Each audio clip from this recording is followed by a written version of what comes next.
And it seems to me,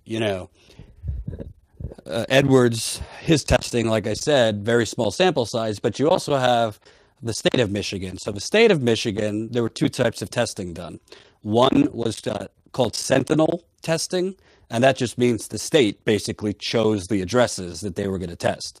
So you have the state's testing on one end where they chose the addresses, and then you have residential testing on the other end where residents can, freely draw their own water samples and send it in to be tested. Here's the main difference. The state testing, the sentinel testing, the state picks where they want to test. Residents, any resident from anywhere in Flint can test. Well, shockingly, the state's testing, where they're picking the addresses, are coming back with the lowest levels of lead, whereas the residential testing, by my count, since July of last year all the way through now, they've had almost 150 samples that were the residential sampling that showed, in some cases, like hundreds of parts per billion over the allowable limit. The EPA's allowable limit for lead in water is 15 parts per billion. You have some samples coming back in the hundreds of parts per billion in real time, like right now. What are your thoughts on, because it seems to me, based on my research and reporting, the state kind of cherry picked where they tested. They didn't seem to test the worst affected areas. The two zip codes that actually had the highest blood lead levels, they didn't test that much at all. So the state, their results were coming back low, but the homes that the residents choose are continually still coming back with elevated lead levels. I'm not sure how the state picked the homes. I thought the Sentinel program was supposed to be the original highest lead levels that they found, and then they put them on that Sentinel program and tested them weekly. I mean, I had an issue. My home was actually a Sentinel home when it was first found out. My lead levels was it was 151 parts per billion. I mean, it was 10 times higher than it should have been according to the standards. But the problem I seen in the way they were even testing was that I would take my sample and it sat on my front porch for 4 days in the hot sun before they even picked it up. I mean, I don't know that was a very accurate way to do that. Maybe it's okay. But as far as how they picked them recently, if they're the same Sentinel homes that were, the high lead levels on the list, I don't know that's how they did it for the whole time. I think that's how they were supposed to do it. But, they did my house and the lead levels, I think 34 was the lowest mine ever got to. So I was still, double the limit. And I haven't taken a sample lately, but I think I might do that. Right. And one thing I wanted to ask you about is, Mark Edwards, which again, he said some things about me publicly, but I'm not going to get into that. I don't know Mark Edwards. I don't, this story is not about, him personally. I'm just pointing to his science as well as the state science. But, Mark Edwards has made comments where Flint's water and the numbers now are not that abnormal or much different from other cities with old lead pipes, which, you and I spoke, that kind of statement kind of seems to fly against reality because I don't know other cities that had untreated water that, by the way, GM and other big industrial polluters were dumping their waste in, dating back to, I think, the 1950s, 60s. 1905 was the first Buick plant built in Flint. And before that, we had many other industrial. They just got through dredging tons of coal tar out of the Flint River last year. Okay, the Flint River might be okay to drink if it was treated properly. There's a lot of Flint residents that don't believe that. But, the Flint River growing up in the 60s and 70s, you didn't go swimming in the Flint River. That's just something you didn't do. Flint River was always, pre-EPA, Flint was a dumping ground all over the city. There's several dumps around the city that are very contaminated. And I'm not saying the Flint River is still bad, but I know when I was a kid back in the 60s, you didn't swim in the Flint River. But it seems to me kind of like, how could you make the statement where you're, from his data and the state's data, which again, I think my story shows is pretty questionable. how could he make the statement? It's not like, for example, Milwaukee that has a lead problem or Cleveland that's had lead problems. It's not like, so those pipes are corroded due to age, but they didn't have this essentially acid water All dumped into it. pipes, all pipes will corrode for age if it's not treated with corrosion control. They didn't start treating for corrosion control until the 90s, I believe, or after that. So all of these pipes corroded over the years and they collected everything in there. But for 18 months, you run corrosive water through these pipes and they're going to do a lot of damage that wasn't done in other cities. We might have the same lead pipes they have in other cities, but you didn't have corrosive water running through them, non-properly treated water for that period of time. And we even had brand new fire trucks in the city of Flint that were ruined in a year from that water. I mean, there was articles on MLive about that. They had to replace all the pipes on the pumps and seals and everything else. So that's telling me, Flint is not like every other city. Every other city didn't have untreated river water running through it for 18 months. Right.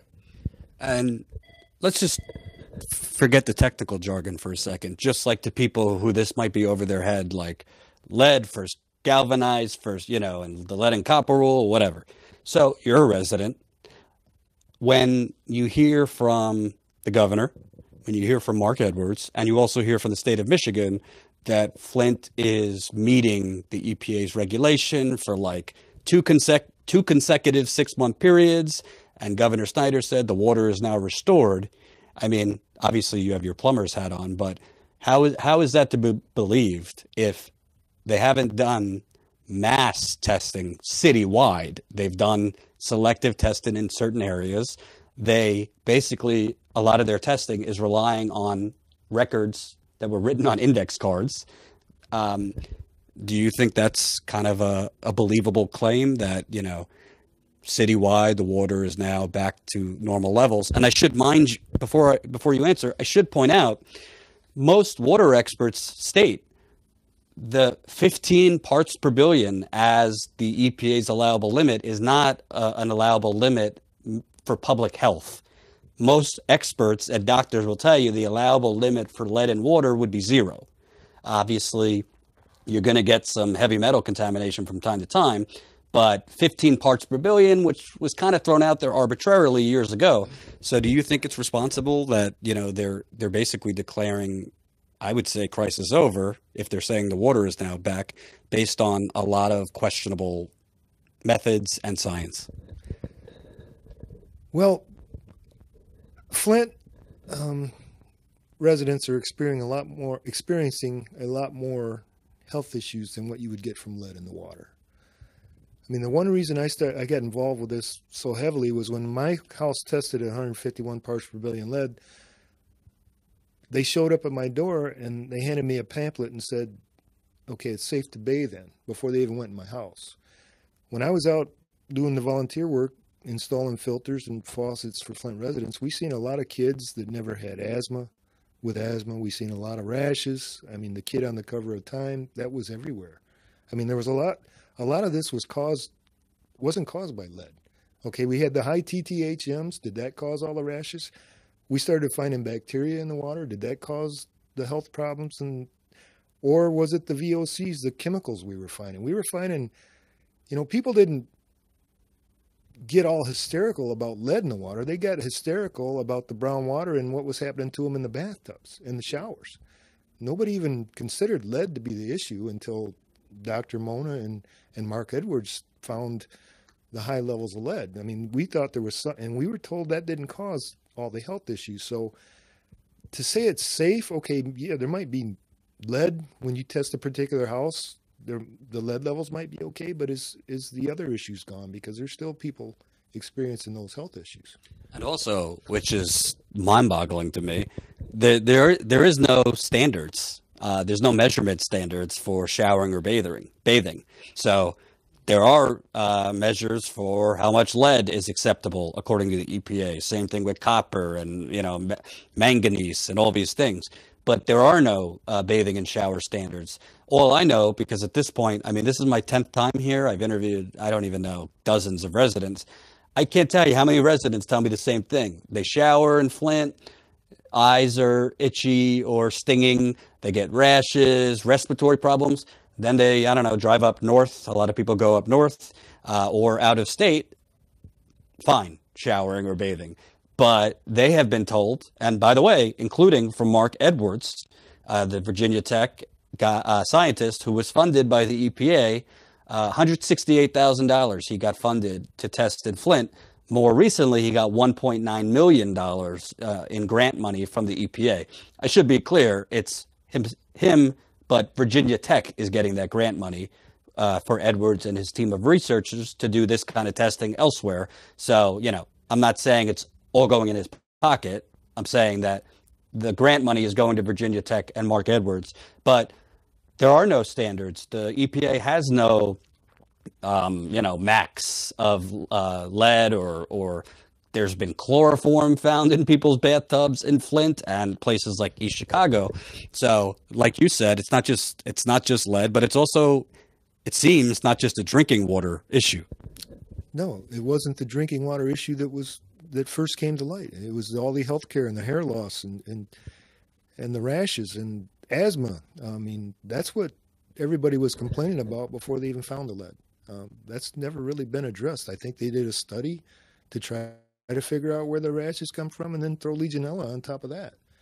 I mean, there's a direct correlation from when they went to the Flint River to the spike in Legionella. I know they're trying to say now it's because of one particular hospital, but I don't think anybody in Flint believes that. Right. It's interesting. He was mentioning, so basically the Department of Health and Human Services here just came out with data basically saying the Legionella outbreak, which they say killed 12 people, people in Flint would disagree, saying that more people have lost their life. But they were basically saying it wasn't due to the Flint River water, but an isolated incident in a hospital, McLaren Hospital. But I mean, we should point out, Michigan Department of Health and Human Services, who is essentially throwing McLaren Hospital under the bus, its director is now in pretrial for manslaughter. Nick Lyon is the director of Health and Human Services here, and Health and Human Services has basically been blamed in large part for a lot of the decisions that went into switching to the Flint River. So it's kind of like the Department of Health and Human Services, kind of most people I've talked to, passing the blame to a hospital to try and say it wasn't the Flint River that caused the Legionella.